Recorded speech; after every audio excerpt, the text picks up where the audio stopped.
India Legal presents Courts Roundup.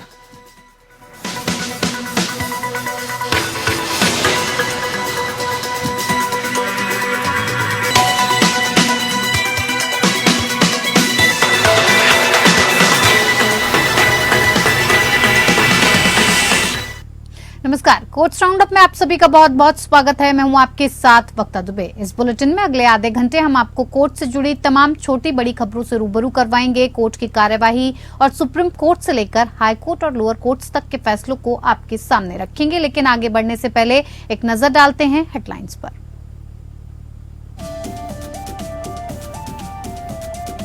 वैवाहिक partner से यौन संबंध से इनकार करना है क्रूरता। दिल्ली हाईकोर्ट ने फैमिली कोर्ट के तलाक आदेश को रखा बरकरार।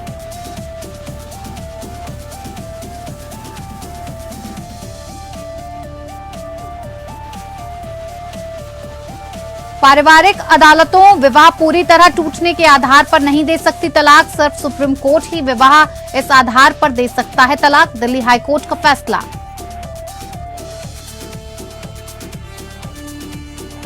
सीजेआई चंद्रचूड़ ने देशद्रोह कानून को बताया निरर्थक। कहा सुप्रीम कोर्ट इसे अमान्य करने पर कर रहा है विचार।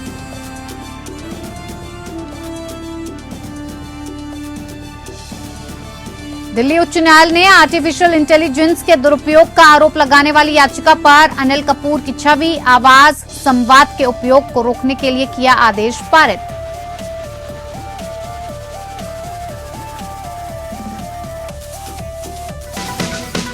India Legal presents Courts Roundup.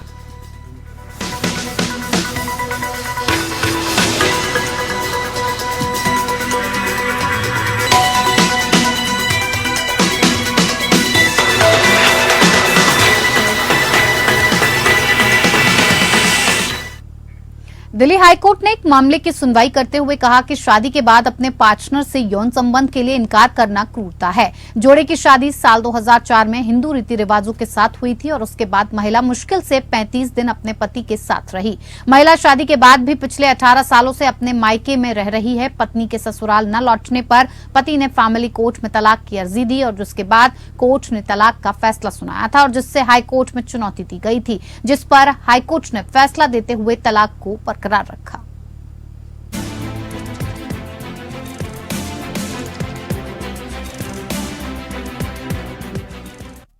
शादी में क्रूरता मामले में दिल्ली हाईकोर्ट में सुनवाई हुई। दिल्ली हाईकोर्ट ने एक दंपति के तलाक को बरकरार रखते हुए कहा कि जीवनसाथी का जानबूझकर यौन संबंध बनाने से इनकार करना क्रूरता है। हाईकोर्ट ने परिवार अदालत द्वारा एक दंपति को सुनाए गए तलाक के आदेश को बरकरार रखा, जिनकी शादी प्रभावी रूप से बमुश्किल 35 दिन तक चली। न्यायमूर्ति सुरेश कुमार कैत और न्यायमूर्ति नीना बंसल कृष्णा की पीठ ने तलाक देने के परिवार अदालत के आदेश के खिलाफ पत्नी की अपील को खारिज करते हुए कहा कि हाईकोर्ट ने एक मामले में फैसला सुनाया है कि यौन संबंध के बिना शादी एक अभिशाप है और यौन संबंधों में निराशा किसी विवाह में काफी घातक स्थिति है। मौजूदा मामले में अदालत ने कहा कि पत्नी के विरोध के कारण विवाह संपूर्ण ही नहीं हुआ। अदालत ने कहा कि महिला ने पुलिस में ये भी शिकायत दर्ज कराई थी कि उसे दहेज के लिए परेशान किया गया, जिसके बारे में कोई ठोस सबूत नहीं था। अदालत ने कहा कि इसे भी क्रूरता कहा जा सकता है। पीठ ने 11 सितंबर के अपने एक आदेश में कहा, एक मामले में हाईकोर्ट ने कहा था कि जीवन साथी का जानबूझकर यौन संबंध बनाने से इनकार करना क्रूरता है, खासकर जब दोनों पक्ष नवविवाहित हों और ये तलाक देने का आधार है। अदालत ने महिला द्वारा ससुराल में बताई गई अवधि का जिक्र करते हुए कहा, मौजूदा मामले में दोनों पक्षों के बीच विवाह न केवल 35 दिन तक चला, बल्कि वैवाहिक अधिकारों से वंचित होने और विवाह पूरी तरह संपूर्ण न होने के कारण विफल हो गया।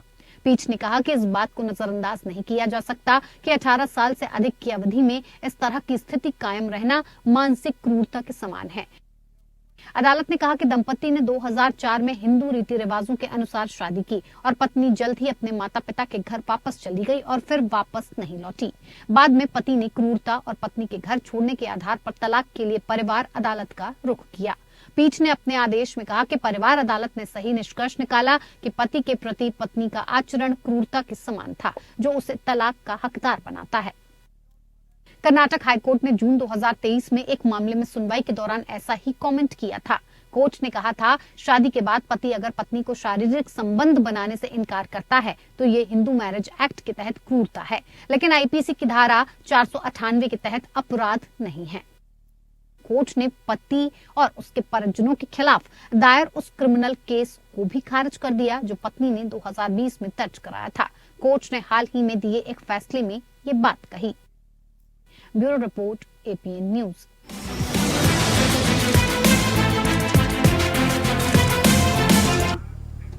शादी और तलाक पर एक और अहम फैसला सुनाते हुए दिल्ली उच्च न्यायालय ने व्यवस्था दी है कि पारिवारिक अदालतें शादी टूटने के आधार पर तलाक नहीं दे सकती।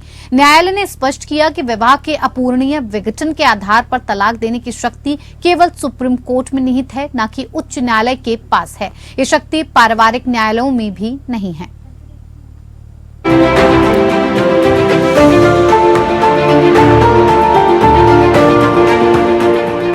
दिल्ली उच्च न्यायालय ने हाल ही में स्पष्ट किया है कि पारिवारिक अदालतें विवाह के पूरी तरह से टूटने के आधार पर तलाक नहीं दे सकती हैं। मौजूदा मामले से निपटते हुए, जिसमें हिंदू पक्ष शामिल थे, न्यायालय ने कहा कि पारिवारिक अदालत को हिंदू विवाह अधिनियम के तहत तलाक को नियंत्रित करने वाले प्रावधानों के अनुसार सख्ती से कार्य करना चाहिए। न्यायमूर्ति संजीव सचदेवा और विकास महाजन की खंडपीठ ने इस बात पर प्रकाश डाला कि शादी का अपूरणीय टूटना हिंदू विवाह अधिनियम के तहत तलाक का आधार नहीं है, जबकि अन्य आधारों के अलावा इस तरह के आधार पर तलाक देने के पारिवारिक अदालत के फैसले को रद्द कर दिया गया। उच्च न्यायालय ने स्पष्ट किया कि विवाह के पूरी तरह टूटने के आधार पर तलाक देने की शक्ति का प्रयोग केवल संविधान के अनुच्छेद 142 के तहत सर्वोच्च न्यायालय द्वारा किया जा सकता है। पीठ ने कहा, ऐसी शक्ति पारिवारिक अदालतों को तो छोड़ ही दे, उच्च न्यायालयों में भी निहित नहीं है। अदालत क्रूरता और परित्याग के आधार पर अपने पति की तलाक की याचिका को अनुमति देने के पारिवारिक अदालत के 2018 के फैसले के खिलाफ एक महिला की अपील पर सुनवाई कर रही थी। इस जोड़े ने 2002 में शादी की और 2007 में उनकी एक बेटी का जन्म हुआ। जल्द ही वो अलग रहने लगे। उच्च न्यायालय ने कहा कि पारिवारिक अदालत ने वैवाहिक संबंध से इनकार के आधार पर तलाक को मंजूरी दे दी थी, भले ही इस पहलू से संबंधित आरोप अस्पष्ट और बिना विवरण के थे। इसमें आगे पाया गया कि कभी भी पूरी तरह से इनकार नहीं किया गया, क्योंकि पति ने स्वीकार किया था कि उसे 30 से 35 बार वैवाहिक संबंधों का आनंद लेने की अनुमति दी गई थी। कोर्ट ने ये भी कहा कि लड़की का जन्म वैवाहिक अधिकारों से इनकार के आरोप को खारिज करता है। इस पहलू पर कि क्या शादी टूट गई थी, अदालत ने कहा कि पत्नी ने लगातार कहा था कि वो पति के साथ रहना चाहती थी, लेकिन उसने बार बार उसके साथ रहने से इनकार कर दिया। उच्च न्यायालय ने कहा कि वो स्पष्ट रूप से दोषी नहीं थी। कोर्ट ने यह भी कहा कि फैमिली कोर्ट ने केवल इस तथ्य पर विचार किया कि दंपति 11 साल से अलग रह रहे थे और इस आधार पर तलाक दे दिया। हालांकि उच्च न्यायालय ने बताया कि ऐसी शक्ति पारिवारिक न्यायालय को प्रदान नहीं की गई है। उच्च न्यायालय ने कहा कि यहाँ तक कि सुप्रीम कोर्ट भी भारत के संविधान के अनुच्छेद 142 के तहत अपनी विवेकाधीन शक्तियों के प्रयोग पर विचार करते समय कई कारकों को ध्यान में रखता है। न्यायालय ने कहा, अलगाव की अवधि की लंबी अवधि ऐसे कारकों में से एक है। Bureau report. प्रधान न्यायाधीश डी.वाई. चंद्रचूड़ ने भारतीय दंड संहिता की धारा 124A या राजद्रोह कानून को अनावश्यक बताया है और कहा है कि सुप्रीम कोर्ट इसकी संवैधानिक वैधता को खत्म करने पर विचार कर रहा है। Maharashtra national law university Aurangabad के दीक्षांत समारोह में बोलते हुए सीजेआई ने कहा कि आईपीसी की धारा 124A औपनिवेशिक शासन के दौरान भारत में लागू हुई थी। अंग्रेजों ने स्वतंत्रता सेनानियों पर नकेल कसने के लिए अपनी सुविधा के अनुसार इसकी परिभाषा को तोड़ मरोड़ कर पेश किया था। उन्होंने कहा कि देश में लगातार सरकारों के साथ भी यही जारी रहा है। भारतीय दंड संहिता की धारा 302 के बारे में बात करते हुए उन्होंने कहा कि इसका इस्तेमाल ब्रिटिश राज के दौरान स्वतंत्रता सेनानियों को बर्मा के मांडले से लेकर अंडमान और निकोबार द्वीप समूह के सेलुलर जेल तक खींचने के लिए किया जाता था। उन्होंने कहा कि आज एक ही कानून की अलग अलग आकांक्षाएं हैं। सीजेआई ने कहा कि किसी कानून का नतीजा इसे चलाने वाले व्यक्ति या प्राधिकारी पर निर्भर करता है, चाहे इसे न्यायाधीशों, वकीलों या नागरिक समाज द्वारा इस्तेमाल किया जा रहा हो। उन्होंने कहा कि जब कानून का उपयोग करुणा के साथ किया जाता है तो ये न्याय उत्पन्न करने में सक्षम होता है, लेकिन जब इसे मनमानी शक्ति की भावना के साथ उपयोग किया जाता है तो ये अन्याय उत्पन्न करता है।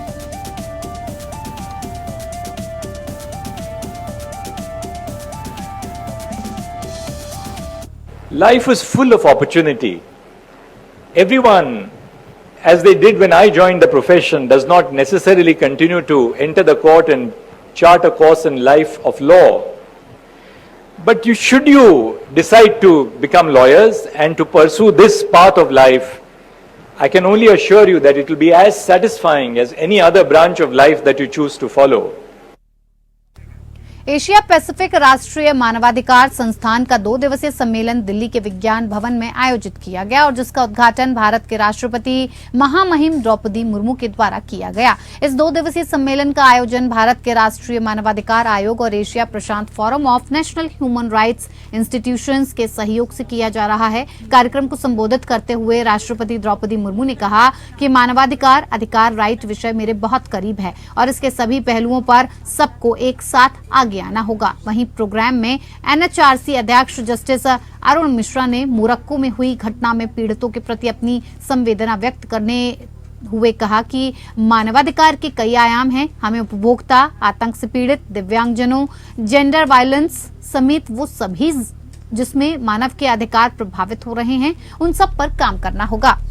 जस्टिस अरुण मिश्रा ने बताया कि मानवाधिकार से जुड़ा एक महत्वपूर्ण विषय चाइल्ड सेक्सुअल एक्सप्लॉयटेशन मटेरियल यानी कि CSAM का भी है, जिस पर खास ध्यान देने की जरूरत है। साथ ही उन्होंने नारी शक्ति वंदन बिल पर अपने विचार रखे। जस्टिस अरुण मिश्रा से हमारे संवाददाता विवेक कुमार सिंह ने की खास बातचीत, आपको दिखाते हैं।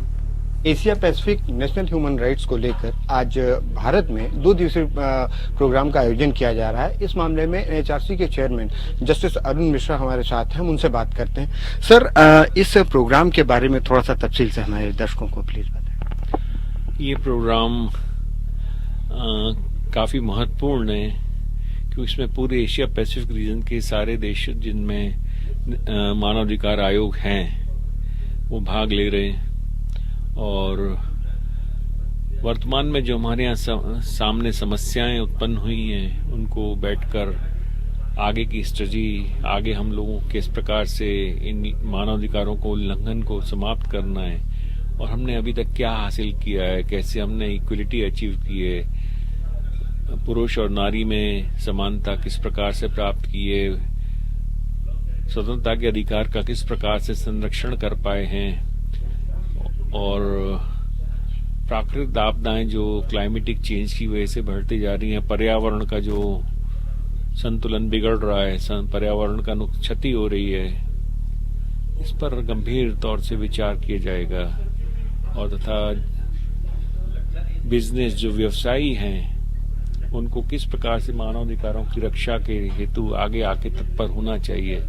इन सब पर गहन विचार विमर्श कर और कौन कौन से मानवाधिकार आयोग अपने यहाँ किस प्रकार से कार्य करते हैं, किस प्रकार से इन समस्याओं को सुलझाते हैं और किस प्रकार से अपने अपने देश के वासियों को तथा सरकारों को सहयोग प्रदान करते हैं कि वो मानवाधिकारों की रक्षा हो सके।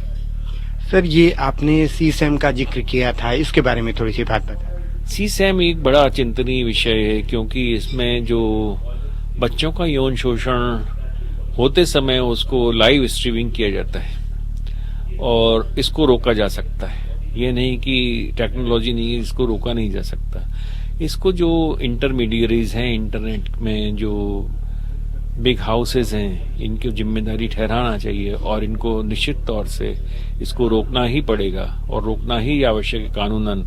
इस प्रकार की जो अपराध घटित होते हुए को प्रसारित नहीं किया जाना चाहिए, नहीं तो बच्चों का यौन शोषण कभी रुकेगा ही नहीं और इससे लोग पेमेंट करते हैं इसको देखने के लिए, रेवेन्यू जनरेट होता है इससे और भी अन्य प्रकार के साइबर क्राइम्स जो अपराध जो घटित हो रहे हैं आज इंटरनेट के दुरुपयोग से, उनको भी रोका जाना आवश्यक है।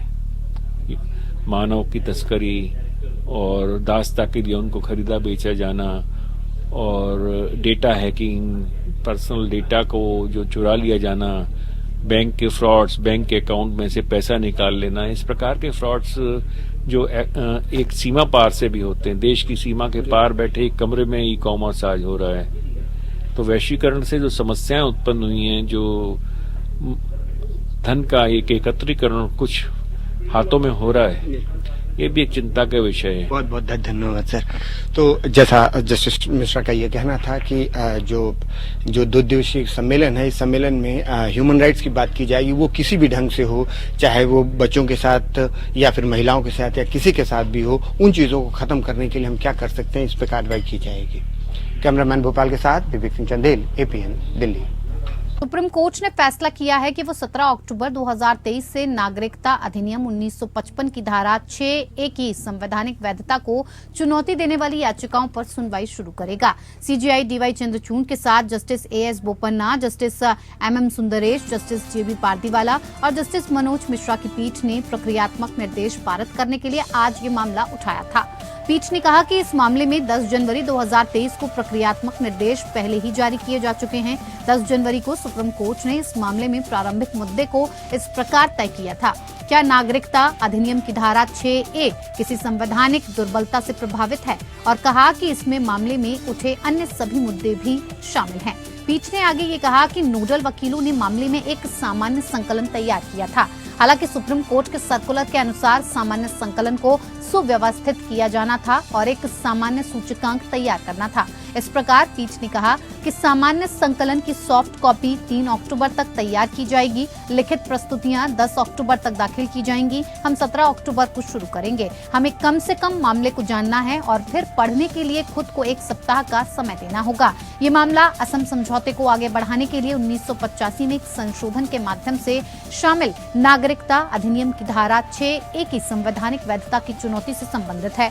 नागरिकता अधिनियम की धारा 6A असम समझौते के अंतर्गत आने वाले व्यक्तियों की नागरिकता पर एक विशेष प्रावधान है और ये प्रावधान करती है कि जो लोग 1 जनवरी 1966 और 25 मार्च 1971 के बीच भारत में आए और असम में रह रहे हैं, उन्हें खुद को भारत के नागरिक के रूप में पंजीकृत करने के लिए अनुमति दी जाएगी।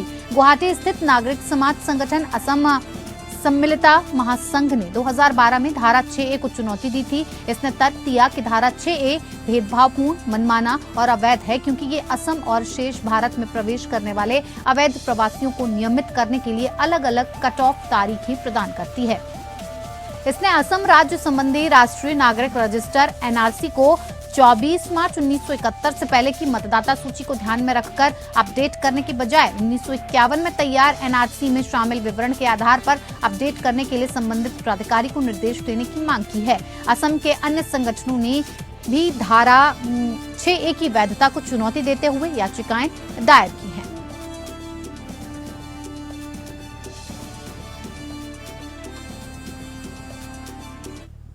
उच्चतम न्यायालय ने हाल ही में कहा कि संविदा के आधार पर लंबे समय तक काम करने से सेवा में नियमितीकरण का कोई निहित कानूनी अधिकार प्राप्त नहीं होता है। शीर्ष अदालत 2011 से अनुबंध के आधार पर श्री गुरु Gobind Singh institute of engineering and technology में नियुक्त व्यक्तियों की अपील पर विचार कर रही थी। उन्होंने अपने अपने क्षेत्र में सेवा में नियमितीकरण की मांग की थी और इसी के संदर्भ में आज हम कॉन्ट्रैक्ट वर्कर्स या संविदा कर्मचारियों के हक के बारे में जानेंगे। इंडिया लीगल के वेब रिपोर्टर इसकी जानकारी देंगे। देखिए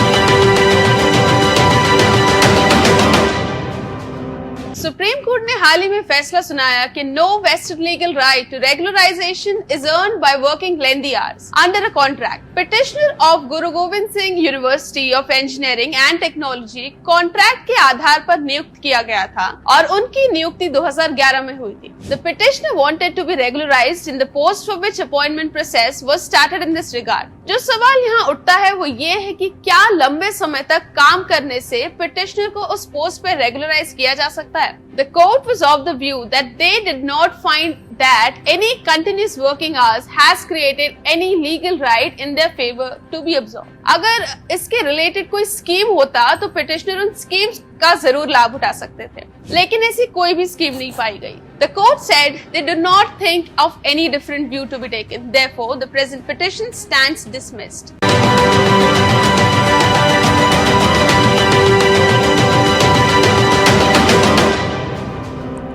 इधर कर्नाटक हाईकोर्ट ने अहम टिप्पणी करते हुए कहा कि अगर नौजवानों और विशेषकर स्कूल के बच्चों के लिए सोशल मीडिया का प्रतिबंध लगा दिया जाए तो ये देश के लिए अच्छा होगा. और इसके साथ ही कोर्ट ने सुझाव देते हुए ये भी कहा कि जिस उम्र में उन्हें वोट करने का अधिकार मिलता है तभी उन्हें सोशल मीडिया का इस्तेमाल करने का मौका दिया जाना चाहिए. ये उम्र 18 या 21 हो सकती है.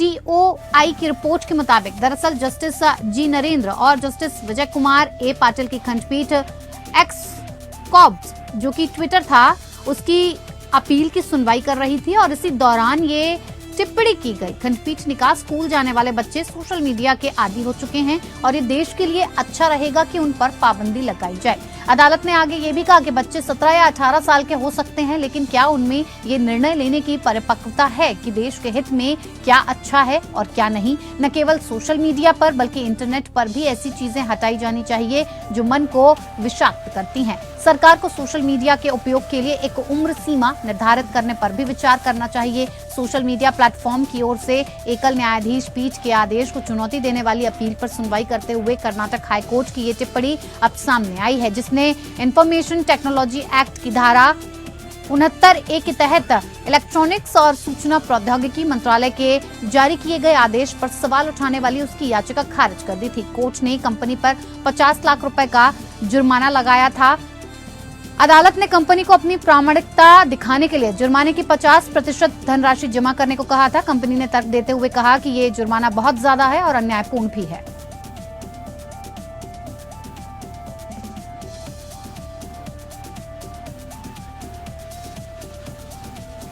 तो चलिए कोर्ट्स राउंड अप में मेरे साथ फिलहाल इतना ही. नमस्कार.